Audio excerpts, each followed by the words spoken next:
बात उस हरमाड़ा हादसे की जिसने सभी का दिल दहला दिया। दरअसल थाना इलाके में लोहा मंडी क्षेत्र के अंदर शराबी डंपर चालक द्वारा रौंदे गए लोगों में मरने वालों की संख्या बढ़ रही है और हादसे में अब मृतक संख्या 15 तक जा पहुंची है और इस हादसे में कई गंभीर घायल अभी भी एसएमएस अस्पताल और कावंटिया अस्पताल में भर्ती हैं, जिनका इलाज चल रहा है। वहीं इस हादसे में घायल होकर अस्पताल पहुंचे अजय नाम के एक मरीज ने कल रात एसएमएस ट्रॉमा सेंटर में दम तोड़ दिया। वहीं मृतकों की संख्या अभी और बढ़ने का अनुमान है, लेकिन जिस तरीके से यह हादसा हुआ था, जिस तरीके की यह घटना हुई थी, उसके बाद कई जो ऐसे लोग थे जो कि गंभीर रूप से घायल थे और उनका इलाज एसएमएस अस्पताल में चल रहा था। लेकिन ऐसे में इस दौरान मृतकों की संख्या में लगातार इजाफा हो रहा है, उसमें बढ़ोतरी हो रही है। मृतकों की संख्या बढ़ करके 15 तक पहुंच चुकी है और यह बताया जा रहा है क्योंकि अस्पताल में जो दाखिल मरीज हैं गंभीर रूप से वो घायल बताए जा रहे हैं, उनकी स्थिति ठीक नहीं है। तो ऐसे में इस हादसे के अंदर मरने वालों की संख्या लगातार बढ़ रही है। तो आपको बता दें कि जयपुर के हरमाड़ा में जिस तरीके से यह हादसा हुआ, दीपक चावला हमारे साथ जुड़ गए हैं ज्यादा जानकारी के साथ। दीपक, यह हादसा बड़ा भीषण था और इस हादसे के अंदर इससे पहले तक 14 लोगों की मौत हो चुकी थी, लेकिन मृतकों की संख्या लगातार बढ़ रही है।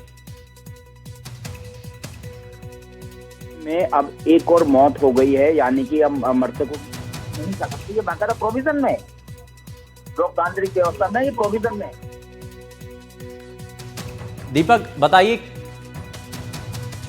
अब बिल्कुल देखिए, इस पूरे मामले में अब मौत जो है वो 15 हो चुकी है। एक और जो घायल है जिसका नाम अजय है, जो कि एसएमएस अस्पताल में उसका इलाज जारी था, उसकी अब इलाज के दौरान मौत हो गई है। वो काफी ज्यादा गंभीर घायल था, उसके पैर से और उसके चेस्ट के ऊपर से जो ट्रक है वो निकला था, तो वो जिंदगी और मौत के बीच में जूझ रहा था। एसएमएस अस्पताल के डॉक्टर तमाम कोशिश कर रहे थे कि उसको बचाया जा सके, लेकिन उसको नहीं बचाया गया, जिसकी वजह से आज इलाज के दौरान उसकी मौत हो गई है। यानी कि अब इस पूरे हादसे में टोटल 15 लोगों की मौत हो गई है। वहीं दूसरी ओर जो चालक, डंपर चालक कल्याण है, उसको भी यहाँ पर गिरफ्तार कर लिया गया है। और अपने आप में ये कहे कि पिछले 1 साल का ये सबसे बड़ा जो सड़क भीषण हादसा है, जिस तरह से ड्राइवर चालक ने लापरवाही से चलाया और एक के बाद एक 20 से अधिक गाड़ियों को रोक दिया और इस हादसे में 14 मौत पहले हो गई थी और अब एक और दुखद। अच्छा दीपक, एक चीज और इस पर थोड़ा सा बताइए कि अस्पताल में ऐसे कितने लोग हैं जो कि गंभीर रूप से घायल अभी भी हैं?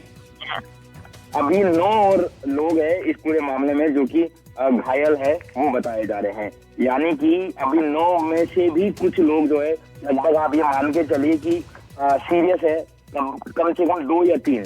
तो यानी कि अभी उम्मीद हम यही करते हैं कि इनमें से सारे ही लोगों का जीवन जो है वो बचाया जा सके। लेकिन खबर ये है कि अभी भी कई लोग जो है वो सीरियस है, 2 या 3। हम उम्मीद करते हैं कि सभी की लंबी उम्र हो और सभी का इलाज अच्छे से हो। लेकिन जिस तरह से अजय पिछले 7 दिन से जिंदगी और मौत के बीच में जूझ रहा था, आज उसने अपना जो दम है वो तोड़ दिया। तो इसके साथ ही अब मृतकों की संख्या टोटल पूरी 15 हो चुकी है। ठीक है दीपक, बहुत शुक्रिया इस पर जानकारी देने के लिए। लेकिन ये बड़ा भीषण हादसा था जिसमें मरने वालों की संख्या लगातार बढ़ रही है और 14 से अब ये 15 तक पहुंच चुकी है।